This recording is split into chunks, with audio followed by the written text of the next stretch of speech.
dagger knife defenses that work. I mean, in my opinion, a lot of the stuff in Asian martial arts is garbage, for the most part. Not necessarily that they're entirely wrong, but they conceal and make it complicated when in fact it's really simple. And if you were to look at the Getty manuscript, for example, which I have actually seen, by the way, and it's god-awful beautiful, from Fiore from 1409, you'll see really simple stuff. It's all really simple. It's not complicated. You just have to master a few fundamental principles, and you can defend yourself against a real knife attack in the real world. You could go out in the parking lot at midnight and have some guy come up to you with a screwdriver and who's jacking your car and try to stab you, and you can defend yourself, which I know personally has happened using technique very similar to what we're going to go through today. This stuff works, it's tested, it's real, okay? And that's one of the things that I really like about it. It's reality-based. It was developed by guys, the MMA coaches of their day, guys who lived in a knife culture, who understood what it was like to be attacked, and developed techniques to address that problem. Because it is very dangerous. God, it doesn't have a completely, utterly safe guarantee. It's not guaranteed, but if you can master this stuff 15 minutes a day, you can probably hold your own in a real attack. And it's not a fight, it's an attack. Okay? You can't spar this stuff either. You can only drill it under more and more realistic conditions. And we'll do a drill that we often do in my school for testing your skills, right? So the first thing though is safety. This stuff can be dangerous in a number of different reasons. For example, one of the things that I require is that you don't strike at anybody in the face, okay? There'll be times when we're doing this, but the target is the chest, okay? If this guy makes a mistake and fails to catch my hand, he could get hit in the face. And there was a situation in Chicago some years ago where that exactly happened to this guy. Guy threw a strike at his face, and he put his hand up like this, and it went through his face here, put his eye up, okay?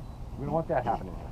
So all blows are to the chest from above, and we'll do some of that. The other thing is, bless you, some of this stuff involves locking up the arms.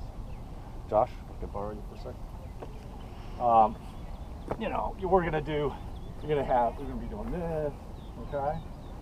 this, you're gonna be doing this. And in all of them, I want you to be careful. Because if you do it too hard, too fast, and uncontrollably, this is a trip to the hospital. This is a surgical replacement. This is 6 to 8 to 9 months of recovery time, okay? It's a serious injury to rip these ligaments, the shoulder and the elbow, okay? I mean, I had that done to me, and I was out of play with this arm for 6 months. You know, I had to have my arm repaired, and I couldn't hold more than a can of beer for 6 months in this hand, which was really hard.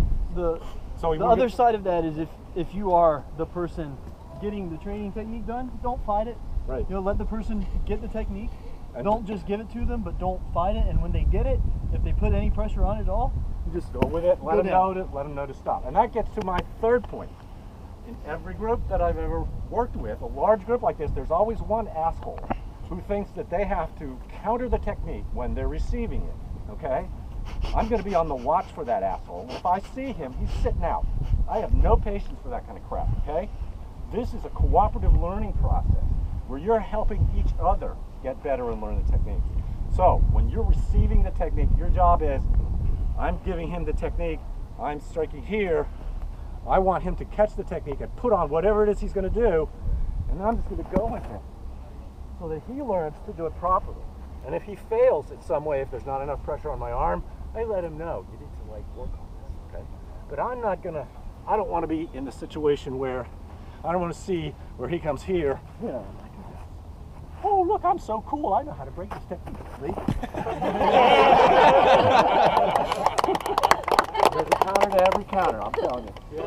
So, but I don't want to see that happening because you're not helping the guy you're working with, okay? I play judo, and one of the things, we have a safe hold. He's a good uki. And that means he accepts big throw without resistance, okay? He just lets it happen. Because it's all for training, it's not about winning. We're not here to show I'm the better martial artist, I'm more cool than you. No, it's here to help the other guy. He's going to help you. If you help him, he should be willing to help you, okay? So, I would like you to pair up with somebody roughly your size, It's easier to learn this stuff if there was someone roughly your size. Each pair should have one knife. Okay, one knife between the pair. Yep. It's nice and rubber. All right, so the first thing we're going to do, the first thing the good uke has to learn is how to attack properly. Okay? Now, there are two basic ways that people who want to stab you attack you, how they deliver their blows, okay?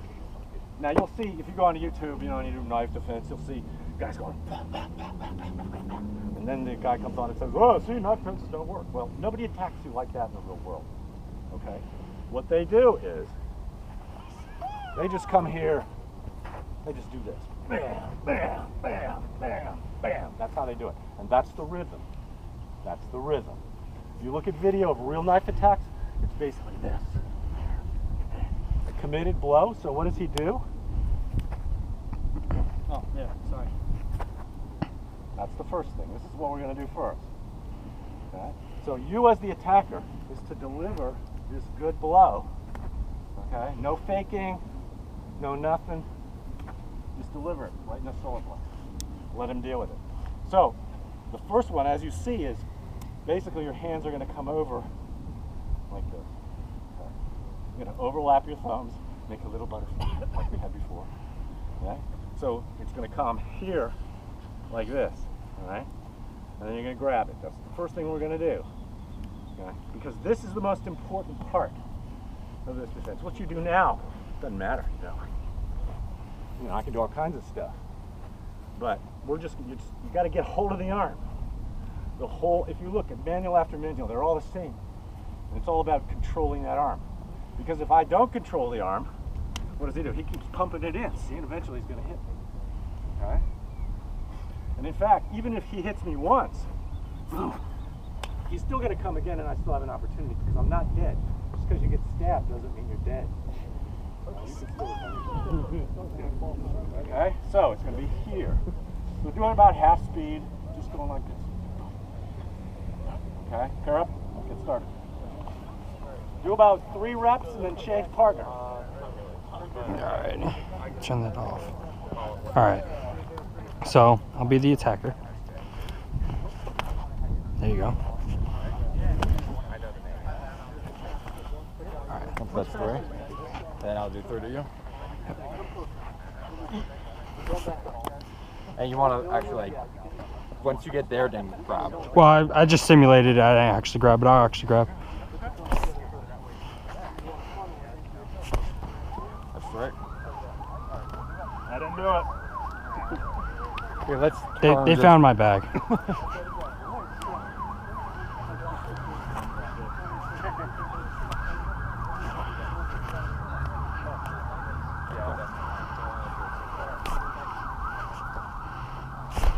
Oop. Head off. Good, solid.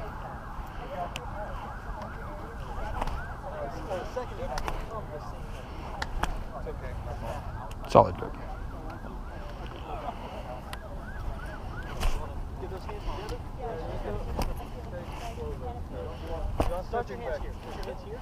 Yeah. And then just put them down just like this. Yeah, that'll be part of that.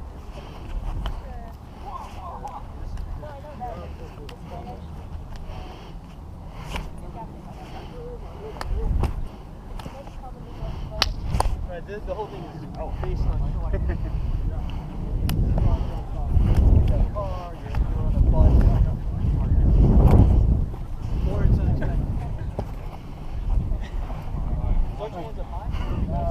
Watch the murder happen.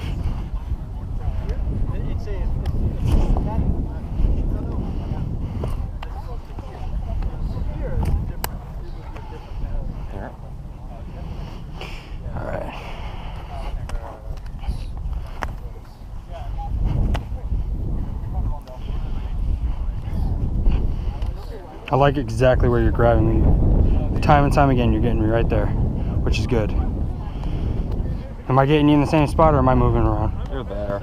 Okay. As long as you're getting right there at that. Yeah. Well, wrist control is really good to have. Yeah. Because then if I can like, it's gonna get stuck like that. But if I can do that, that's not exactly a good thing. That's true. Because from there, it's like I can only do that. I can't do anything flashy. So because like if you had me and I can cut your there, Yeah. that's no good. Another cut you can't handle. Yep. Actually, So- that was perfect because you got me right on the thumb. It's like, yeah, I just got stuck. Okay. All right, so right there's the pristine. Pristine, All yeah. right. There you Oh, go. that was actually bad. Careful, because you grabbed the knife. Yes, and if that was a real knife, first off, my hand's gonna slip off it, and second off, it has an edge. If you grab the knife, I'm just. Yanking it out, and I'm getting cut. There you go. Perfect. I like that. Did I get you? Yeah. No, yeah, it's like not anything bad. I think I got me with the knife for a second. It's like, oh, that's not a good No, cut. I got you with the fingernail. fingernail. Oh, that's not good. They're impossibly hard. Take a saw blade. All right, so one last one. Yep. A bit off, but That's still good though, because the shock for a second is gonna stop me. yeah. And you can, grab me and then address it. And you're not gonna just grab and stand there. Obviously.